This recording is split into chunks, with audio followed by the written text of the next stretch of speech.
De la Carta de Jamaica a Carabobo y de Carabobo a la gloria. Seguimos acá en el estudio de Venezolana de Televisión. Acabamos de ver un acto hermosísimo de reivindicación con nuestro Pedro Camejo. Cuando dimos este pase estábamos comenzando en un programa especial que tenemos preparado para el día de hoy, precisamente para seguir haciendo justicia a este nombre y a tantos. Yo decía al principio que desde acá, desde este canal y desde tantos otros medios se habla de guerra psicológica contra el pueblo venezolano solo de algunos años para acá y nuestra mente, nuestro conocimiento, nuestra idiosincrasia está siendo atacada desde el 1400 cuando comenzó el genocidio más fuerte, más horrible de toda nuestra historia universal, con la llegada a nuestro continente de los llamados conquistadores. Desde allí se empezó a tratar de borrar todo vestigio de indígena en nuestra piel, pero también todo el componente africano que nos comenzó a conformar.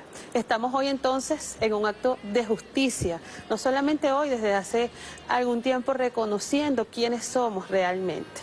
Para seguir conversando sobre este tema y sobre Pedro Camejo, que hoy es el protagonista de esta historia de estos días, estamos con dos invitados muy especiales.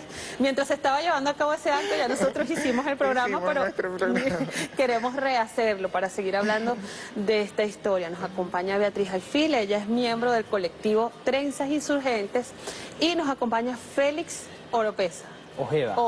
Félix Ojeda, él es historiador y nos van a acompañar entonces en la próxima hora a poner en su justo lugar la figura de Pedro Camejo, el negro primero.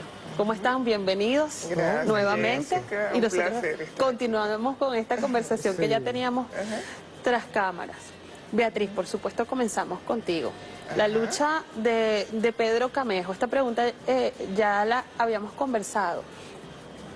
Podemos resumir en Pedro Camejo, en el negro primero, todas las luchas de los movimientos negros en nuestro país, o había ya antes todo un movimiento, ya habían grupos organizados luchando por la libertad. ¿De dónde viene todo esto?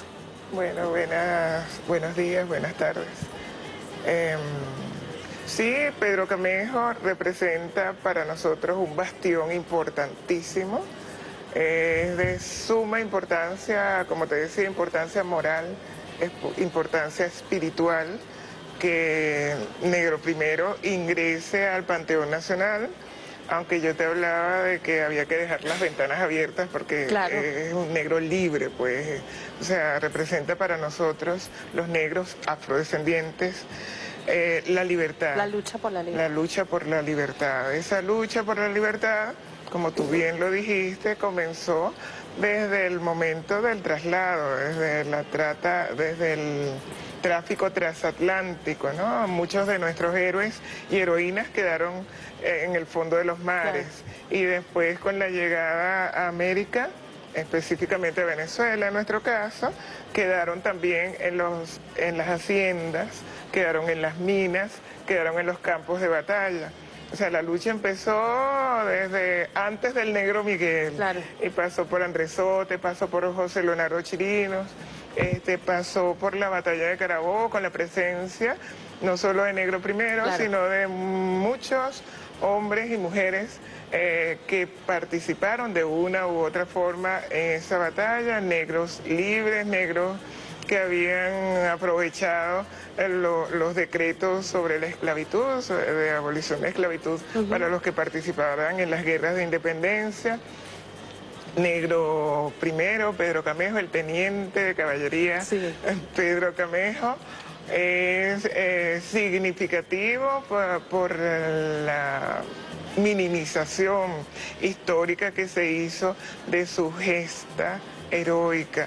Es un personaje que tiene su historia que empieza en los llanos de Apure y pasa por las manos o por los grupos armados de Boves, de José Tomás Boves, con interesantísima participación que le ganó fama, y de eso se entera José Antonio Páez, y cuando muere Boves, Páez recluta a él y a todos esos hombres realengos que andaban por ahí, que no eran más que esclavos libres, que eran cimarrones, que se habían sumado a la lucha por la libertad. Eso era lo que nos movía a nosotros los negros y negras afrodescendientes, la lucha por la libertad. Entonces, con Páez llega al campo de Carabobo, donde, bueno, es asesinado.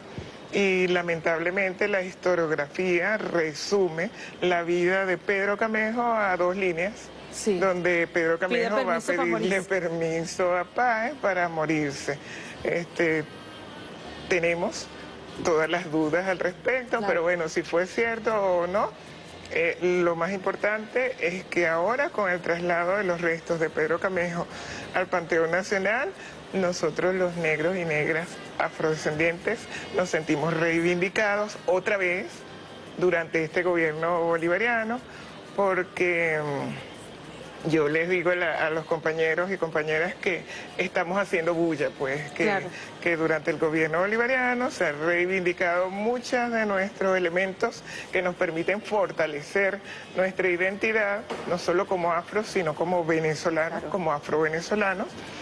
Y que anteriormente se hicieron cosas tímidas en este sentido. Yo ¿no? quiero Por agregar algo a ejemplo, lo que nos está comentando, Beatriz. Vamos a revisar un fragmento del libro El vuelo del Alcatraz, que es de Francisco Herrera Duque, y él reseña parte de la vida de Pedro Camejo, negro primero, y sus andares con Bolívar y Páez. Creo que lo vamos a tener en pantalla. Aquí está. Así Es una anécdota. ¿Sabe usted, libertador? Intervino Páez con expresión fatigada. ¿Por qué no haciendo a Pedro Camejo? Por ser más fastidioso que el oro en el suelo. Si de teniente me obedece de chiripa, imagínese lo que haría si lo igualo con Infante, que si es un hombre sencillo y buen soldado. ¿Usted sabe cuál es el sobrenombre que le han puesto sus compañeros por tratar de ser siempre el primero?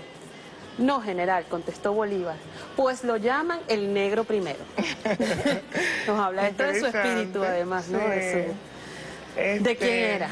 ¿De quién estábamos hablando? Bueno, fíjate, ahí lo que está refiriendo es algo que además Páez ha dejado plasmado en su autobiografía. Sí. Pedro Camejo era un hombre muy conocido por ser chistoso, por tener una mentalidad muy ágil, entretenía mucho a sus compañeros, a los generales, por su trato sencillo. Eso es más o menos lo que está diciendo aquí Herrera Luque. Dice que no lo compara con Infante, se está refiriendo a Leonardo Infante, Que era afrodescendiente. que era afrodescendiente y bueno, era un personaje muy importante de la independencia, junto con otros que tuvieron gran aporte durante la lucha de independencia. Pero bueno, esa es, digamos, una de las características que ha pasado a la posteridad en cuanto a Negro Primero, su sencillez, su trato humano. Hay una anécdota un poco curiosa de él. Uno no sabe, por ejemplo, en la vida de Pedro Camejo, qué tan cierto puede ser una anécdota y qué tan Claro. verosímil. Claro. Pero hay algunos autores, sobre todo del siglo XIX, que han dejado algunos, digamos, esbozos.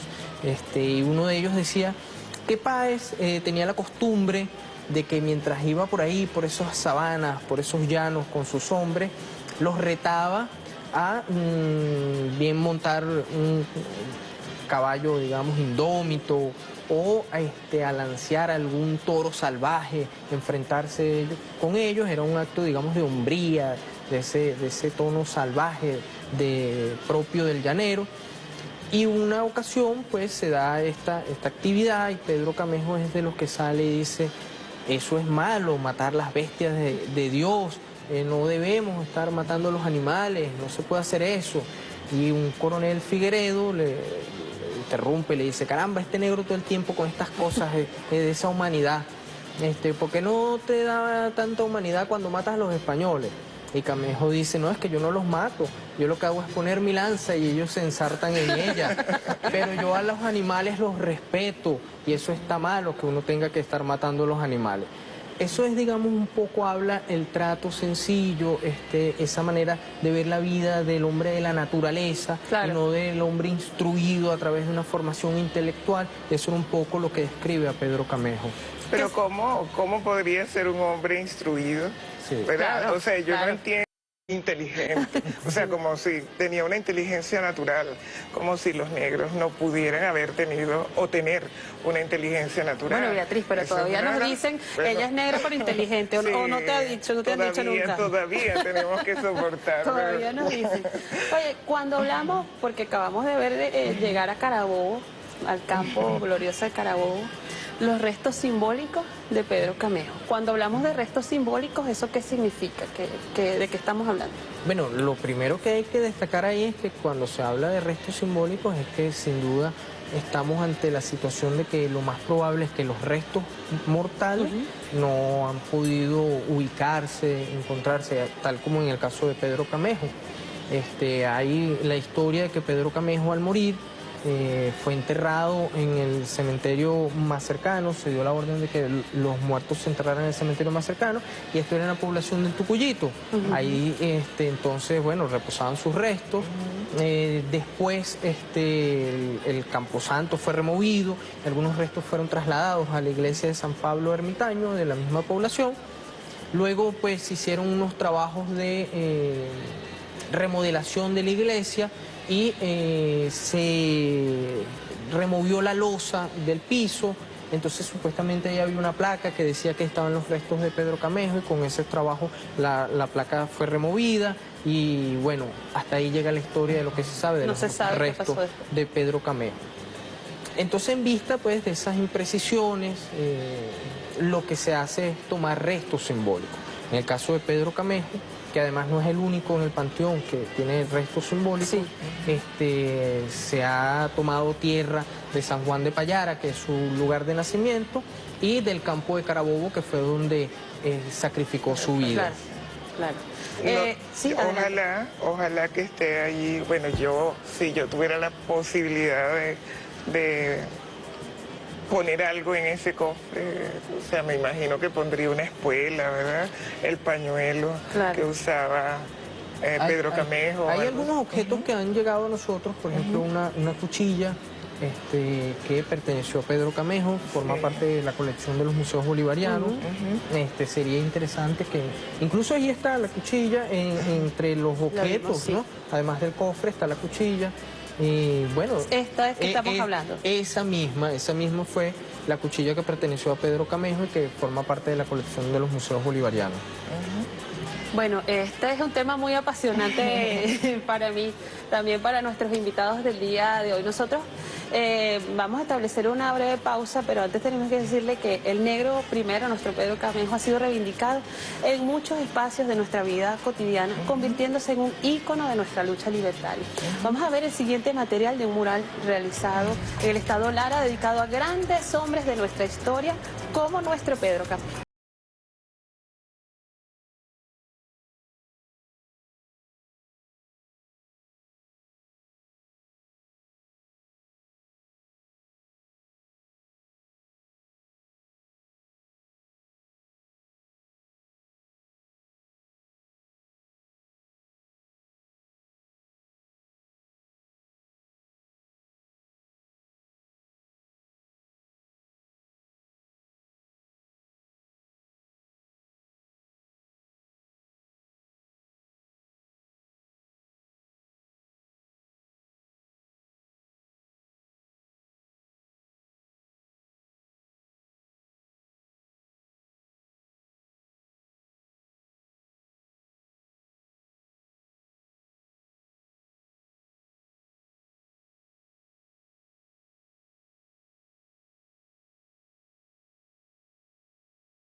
De la Carta de Jamaica a Carabobo y de Carabobo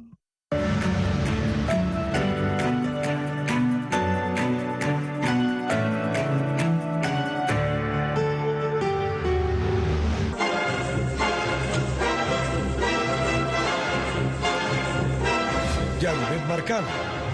Hermano y yo vamos a vivir en algo cómodo que yo deseo y anhelaba de hace años. Carmen Peña. Yo pude tener mi pensión en Revolución, pero mis padres se fueron sin poder haber visto esto. Francisca Moreno. Y en verdad agradecida por estar en la vivienda prometida con el cambio. Venezolanas. Historias comunes. Conoce cómo se transforma la patria junto a la primera combatiente. Rescatando los valores para esta patria. Concilia en familia. Domingos a las 12 del mediodía. Más BTV. Más revolución.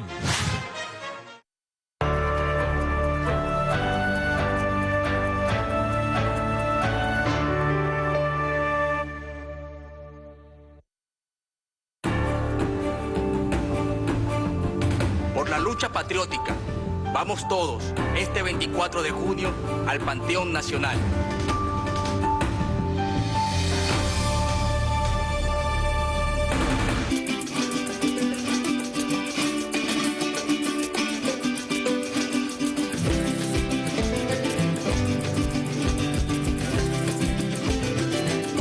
Somos comuneros porque nosotros aprendimos de nuestro comandante Hugo Chávez y con su hijo Nicolás Maduro con estos consejos comunales listos y predispuestos a combatir la guerra económica que nos están dando el imperio.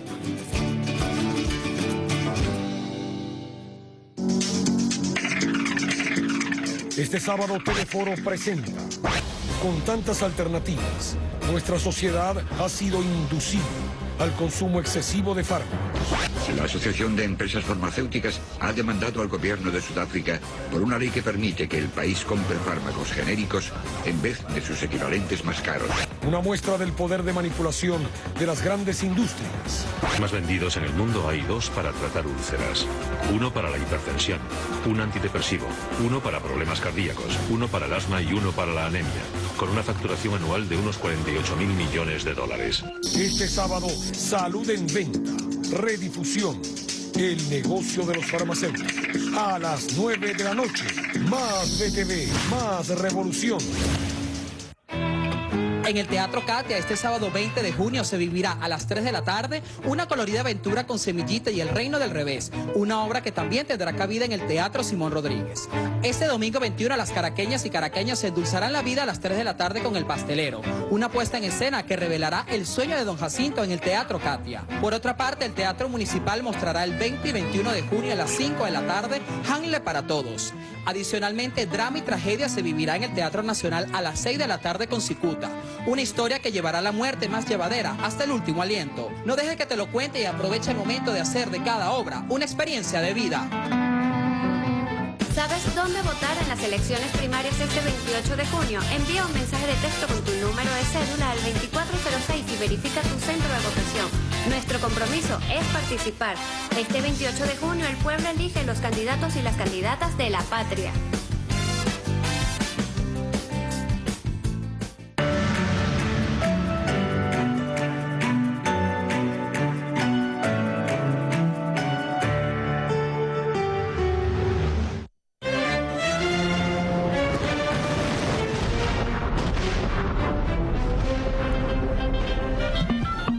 De la Carta de Jamaica a Carabobo y de Carabobo a la gloria. Se conocieron los dos por los lados de Payara. Uno levantó la voz y el otro no dijo nada. Bueno, y tenemos de fondo El Catire y el Negro, una de las más conocidas canciones del folclore popular en la que se retrata a Pedro Camejo y su relación con el centauro de los llanos. Originalmente fue grabada en 1978 para el álbum Simón Díaz, Canciones Criollas, quien le puso música a la letra de Manuel Jesús Gratero Santander, mejor conocido como Bogatero Lacho. La versión que escuchamos ahora es de 2013, interpretada por Oscar de León y los muchachos de C4 Trío. Mi favorita es la que canta Gualberto Ibarreto, es hermosa. Bueno, nosotros continuamos con nuestros invitados en este... para mí es un programa, para mí es como una conversación sabrosa, divina, sobre este tema que es tan apasionante y que teníamos mucho tiempo dejándolo de lado, ¿no? Más bien. Quería, Beatriz, conversar sobre ese apodo, sobre el negro primero. Ah, sí, porque vimos... La anécdota. La anécdota que cuenta Herrera Luque. Me encanta Herrera Luque, ¿no? Por su fabulación histórica. Pero yo pienso que hay que decirle a la gente las diferentes versiones para que... Bueno, porque es posible, esa historia no se escribió. Lo que escribió Páez no es suficiente como para decir nosotros que es prueba fehaciente de lo que sucedió en el campo de batalla, ¿no? Sobre todo porque la escribió muchos años después de la batalla de Carabobo. Pero sobre el por qué se llama negro primero hay muchas explicaciones, ¿no? Yo no dudo del coraje, de la valentía de negro primero. Era un negro que se destacaba en las luchas y por eso mismo fue condecorado en el campo de batalla, ¿no? Pero el apodo de negro primero creo que lo llevaron muchos negros en esa época, ¿no? Porque eran colocados como carne de cañón, eran colocados en las primeras filas precisamente para recibir lo primero que se presentara en el campo de batalla, ¿no? Entonces eso tampoco debemos ocultarlo al pueblo, no debemos... Yo creo que esta revolución nos da la oportunidad de ser sinceros. Pues, en la misma historia, en lo que conocemos de la historia, nos da la oportunidad de revisar lo que está escrito, lo que nos han contado siempre. De ser críticos, pues, además. De ser críticos, sí. Claro. Quería, Félix, hablar precisamente de cómo era la incorporación de las luchas de los negros, de los afrodescendientes, a nuestro ejército libertador. Bueno, precisamente ahorita, cuando hablaba de esa revisión que ha hecho la Revolución Bolivariana, ahí toca también el tema de la participación de los afrodescendientes en la Guerra de Independencia, incluso el periodo anterior, porque bueno, fuera de cámaras también hablamos de la participación de José Leonardo Chirino en un episodio que se considera preindependentista, pero que bueno, en realidad forma parte, digamos, de ese mismo proceso, pero que en ese momento pues tiene digamos, la precisión de que no está encabezado por los mantuanos. Lo que comienza a suceder ya a partir de 1808, pero que oficialmente a partir de 1810 con el 19 de abril. Los negros tienen una participación, digamos, peculiar durante la Guerra de Independencia y precisamente es una de las cosas que se ha estado revisando. Durante muchos años se ocultaron algunas cosas que tal vez era mejor omitir. Por ejemplo, durante la Primera República, entre 1811 y 1812, una de las causas que llevó al derrumbamiento de la Primera República fue precisamente una rebelión de esclavos que se sucedió en Barlovento. Ellos amenazaban con ir hasta Caracas. Fue un suceso bastante difícil para los habitantes de la ciudad y esto contribuyó sin duda a la caída de la Primera República. Más allá de, bueno, del avance de las tropas españolas con Domingo Monteverde, la rebelión de los negros en Barlovento fue una amenaza que se tuvo muy en cuenta. Posteriormente, entonces, aparece José Tomás Move. ¿Cuáles eran las causas de esa rebelión? Mira, esas, bueno, en principio, quienes liderizaban el movimiento por la independencia eran en su mayoría mantuanos, eran los dueños de tierra, y los esclavos lo sabían, pues. Entonces ellos, esa unión, digamos, hacia la independencia, ellos veían que no les generaba los intereses que ellos esperaban de un movimiento. ¿Qué esperábamos? Libertad. Claro. Y quienes nos oprimían eran precisamente los dueños de las tierras, los mantuanos. Porque era, bueno, liberarnos de pronto de un imperio, pero seguir con mis condiciones de mis esclavitos. Nosotros no faltaba nada de imperio. Nosotros era el que nos dominaba, el que nos controlaba, claro. El dueño. Claro. ¿Ves? Sí. El dueño para esa época era el blanco criollo. Claro. Entonces nosotros, cualquiera que nos dijera libertad, para allá íbamos, ¿ves?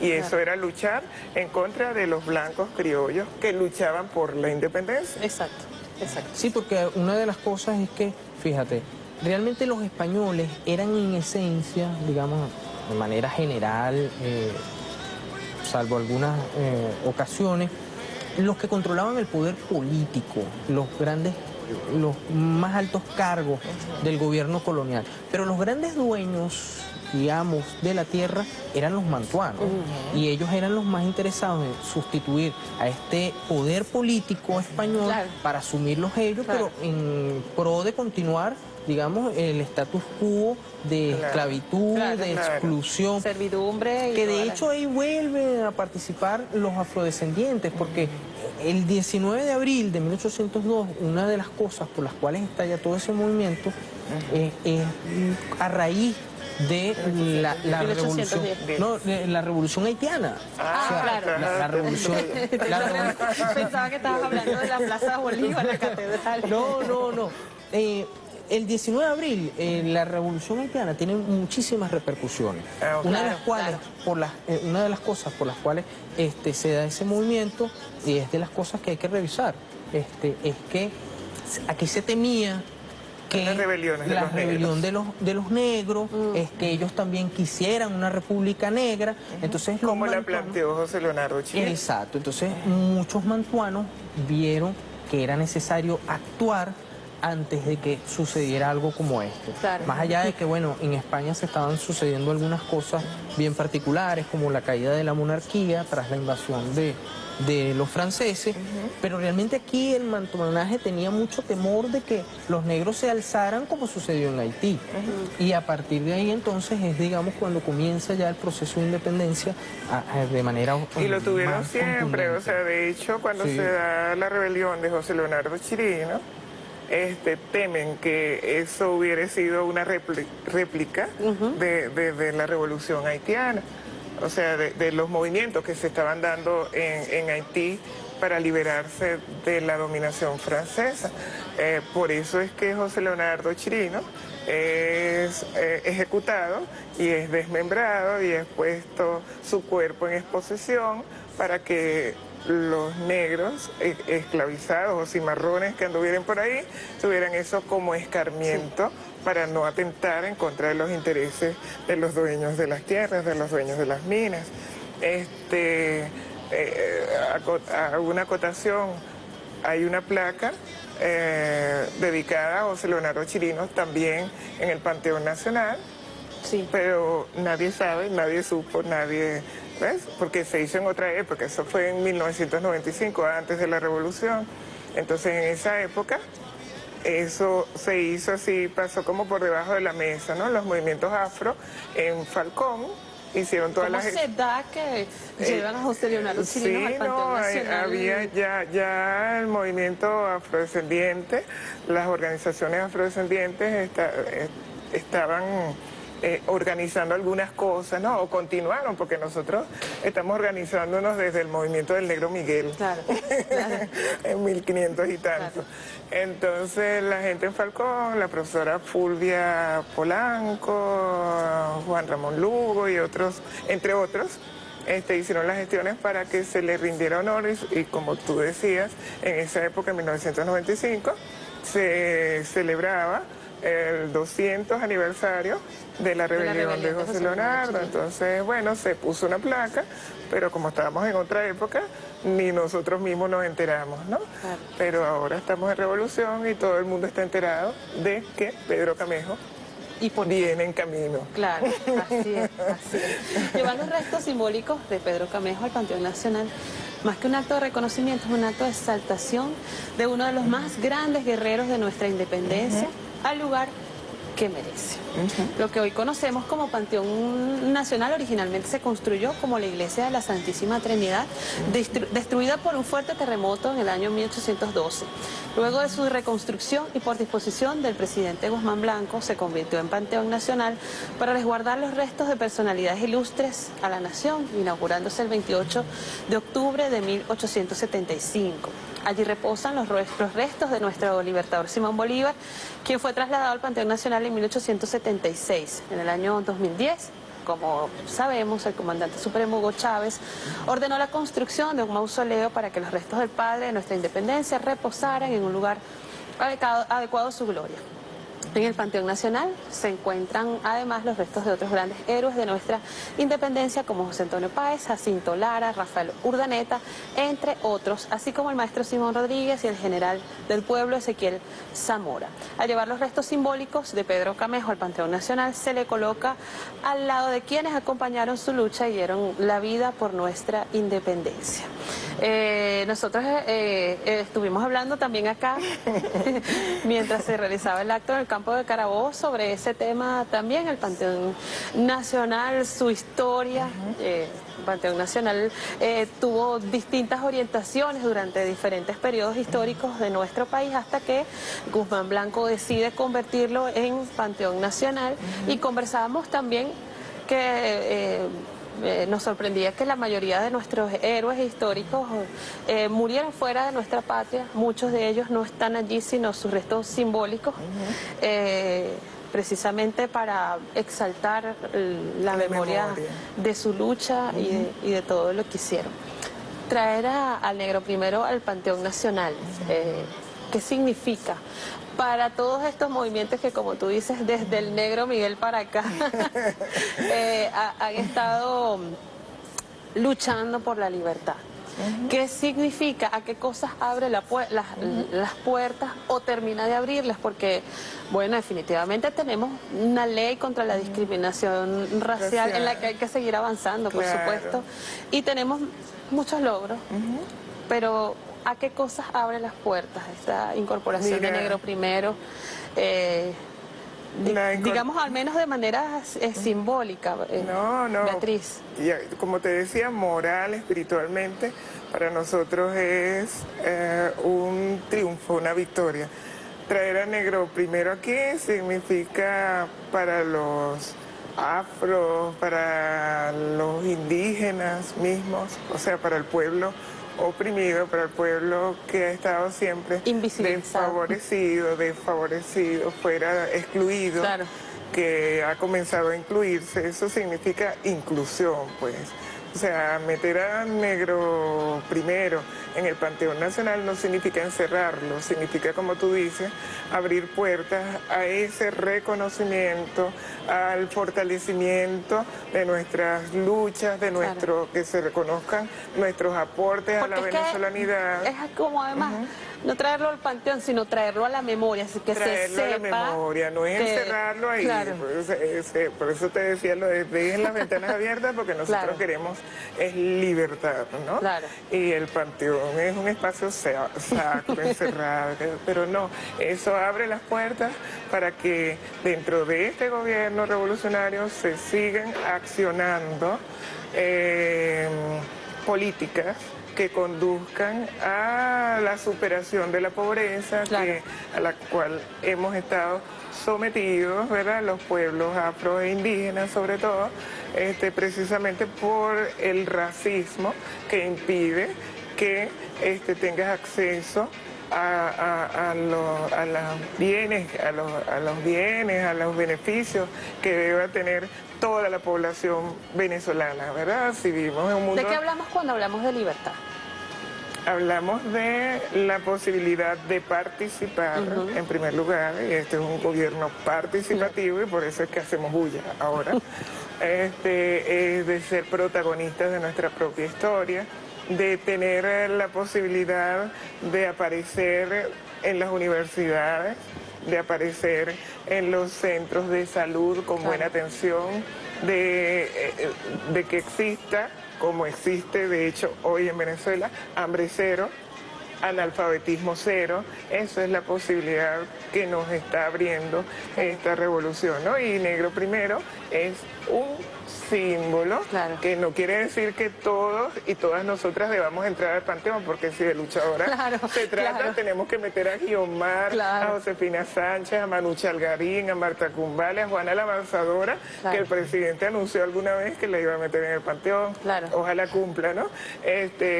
Pero hay muchas mujeres, Argelia Laya, que merecen por sus luchas, por ser guerreras, estar allí en el panteón. Estar en la memoria. No necesariamente tenemos que entrar al panteón, sino que, bueno, ser reconocidos y que cada día existan más políticas públicas dedicadas a superar esa deuda social que se tiene con los afrodescendientes y con los indígenas, que no nos dejaban estudiar, que no nos dejaban participar, que no nos dejaban muchas cosas, que hoy sí tenemos la oportunidad, con todos los obstáculos, porque fueron 500 años de aprender que no va para allá, ¿verdad? Que hoy podemos reivindicar. Yo preguntaba sobre la libertad, porque, bueno, se logró la independencia, incluso mucho antes de eso, muchos afrodescendientes lograban la libertad, pero debían volver a la esclavitud por el tema del hambre, por la exclusión, porque no había forma de acceder a la salud. Entonces, por eso pregunto, ¿qué es la libertad, Félix? Bueno, fíjate. Y si es justo que sigamos luchando por esa libertad. Ahorita que dices, se logró la independencia. Veamos cómo se logró la independencia. Yo te decía, bueno, la participación de los afrodescendientes, ellos formaron filas con José Tomás Bove en la Rebelión Popular, ya lo hablábamos aquí en 1814, es decir, de cierto modo estaban del lado realista. Luego, cuando Bolívar... Tuvimos una diatriba al respecto de ese tema, pero creo que eso nos da para un buen programa pronto para hablar de Bove, ¿no? Y su cuando Bolívar sale en 1815, que va a Jamaica, que va a Haití, él ve de modo muy directo cómo es un sistema esclavista bastante forzado como el de las colonias británicas y francesas.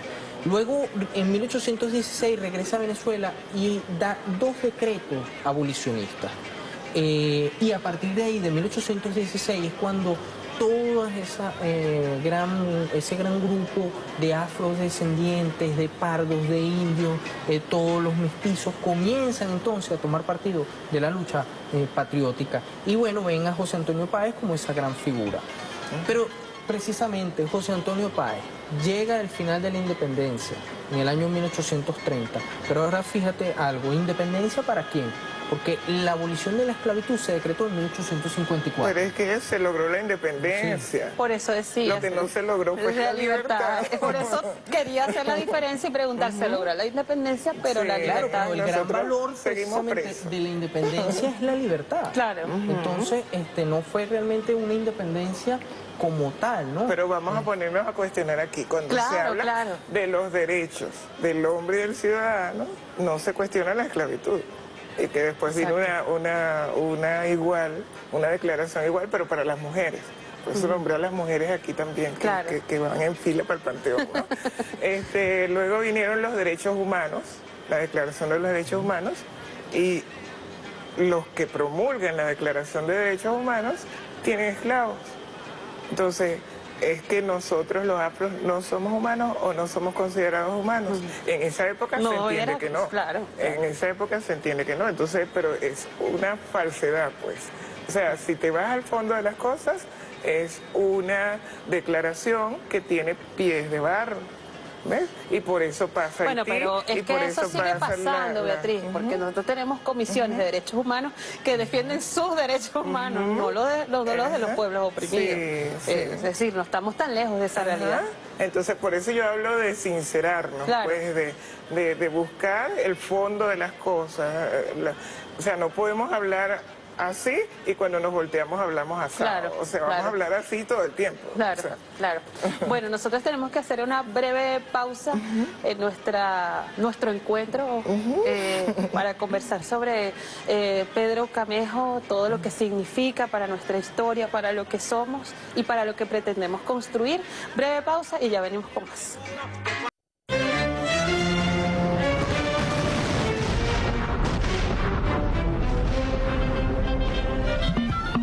De la Carta de Jamaica a Carabobo y de Carabobo a la gloria. De aquel momento también sublime, de aquel teniente, hijo glorioso de San Juan de Payara, de la sabana de Apure, de los centauros de las queseras venía. De los centauros de la sabana venía el negro primero, Pedro Camejo. Se hizo soldado, se hizo patriota y sabemos de su encuentro final con el Taita, como llamaban los llaneros a José Antonio Páez, el centauro indómito e invencible. No huyas, negro, ¿a dónde vas? No seas cobarde. Y el negro, herido de muerte, con las fuerzas que le quedaban, sin riendas ya en la mano, con la lanza larga, pureña, llena de sangre imperialista, le dijo: mi general, yo no soy ningún cobarde, vengo a decirle adiós porque estoy muerto. Diálogo con la muerte, diálogo con la eternidad, diálogo con la gloria.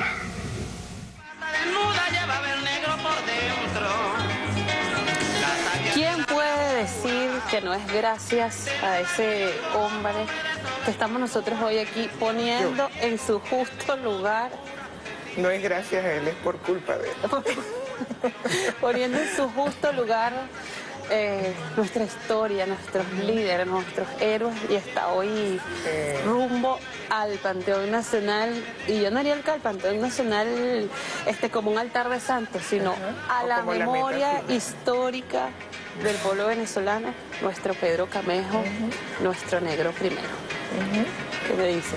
Bueno, mira, satisfecho de ver que la Revolución Bolivariana sigue dando participación, sigue dando democracia, sigue dando reivindicación a grupos considerados subalternos por algunos, que durante tantos años han sido excluidos de todos los espacios de la vida nacional.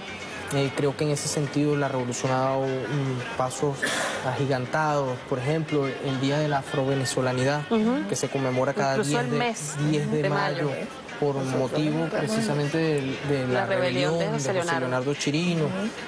Ya tú mencionabas la ley contra la discriminación racial, y bueno, sigue, entre otros logros. Sí, entre otros muchos logros, mucha organización de verdad de los sectores afro que hacen vida en Venezuela. Y bueno, siguen desplegados, siguen participando, y yo estoy seguro que esto no es sino una reivindicación de esa lucha que han venido realizando a lo largo de los siglos. Nos queda poco tiempo de programa. Ya nuestro coordinador dijo: cuando te diga que despida, despide. Entonces yo quería hacer como algunas proyecciones, que Félix nos diga quién es José Leonardo, quién es nuestro negro primero, Pedro Camejo, para lo que somos hoy, y luego Beatriz nos diga quién es Pedro Camejo para las luchas que todavía nos quedan. Bueno, Pedro Camejo es el símbolo de la libertad, de la participación insurgente de un pueblo. Así lo percibo yo, así creo que lo percibe la mayoría de la población. Y bueno, tiene que seguir figurando así, y más allá de un anecdotario que realmente su veracidad puede estar en discusión. Creo que esa participación de él como un gran luchador, como un gran guerrero, como el que siempre estuvo al frente de la lucha, es lo que rescata hoy día la Revolución Bolivariana. ¿Y qué es Pedro Camejo para la lucha para lo que sigue? ¿En qué nos inspira que negro primero para lo que viene en adelante, representa un duro golpe a la dominación ideológica, que ha implicado que nosotros los negros, afrodescendientes, los indígenas, tengamos vergüenza de ser quienes somos, ¿no? Que aparezcamos en el censo de población, entre todos, negros, afrodescendientes, indígenas, aparezcamos como con un menos de 7% de población que se le conoce en esos grupos de población, ¿verdad? ¿Y cómo avanzar hacia allá? ¿Cómo avanzar hacia allá? Seguir nombrando, seguir destapando, seguir contando historias, seguir fabulando historias porque no están escritas, ¿verdad? Seguir pintando rostros como hace ese rostro como el que del aparece Estado ahí, Lara. del Comando Creativo, ¿verdad? Son jóvenes que están viendo de otra manera, están imaginando a nuestros héroes y heroínas, a nuestros personajes que nos permiten llenarnos de orgullo y sentir que somos partícipes de esta venezolanidad, somos importantes dentro de esta Venezuela, hemos dado luchas, hemos dado infinitos aportes, ¿verdad? Que no habían sido nombrados y que empiecen a nombrarse para que a nosotros no nos dé pena, o a la mayoría de nosotros, porque ¿Cuál es la utopía en esta lucha? ¿Cuál es el estado ideal? La utopía es que seamos de verdad iguales, ¿verdad? Porque el Libertador lo decía, la naturaleza hace a los hombres desiguales y las leyes los hacen, hace que seamos iguales, ¿verdad? Entonces yo quisiera, o quisiéramos, dentro de los movimientos y organizaciones, ese mundo de igualdad, donde de verdad, o sea, podamos tener las mismas oportunidades, ¿verdad? Acceder a los mismos logros, porque somos seres humanos, y todas y todos tenemos los mismos derechos. Bueno, muchísimas gracias. Ha sido una divina conversación Gracias a ti, Jessica, junto a ustedes. Nuestra heroína en televisión. Eso es muy grande, chicos. Sí. Muchísimas gracias a nuestros dos invitados por acompañarnos a seguir armando este rompecabezas, a seguir construyendo eso que nos conforma, que somos, pero que lo dejamos a veces de lado, que se nos olvida, o que pretenden que se nos olvide. Nosotros, para despedirnos, los dejamos con la primera parte de un trabajo especial que produjo nuestra compañera María Chiara, que nos relata a través de testimonios y memorias y cuentos de historiadores y pueblos quién era y sigue siendo negro primero. Hasta una próxima oportunidad.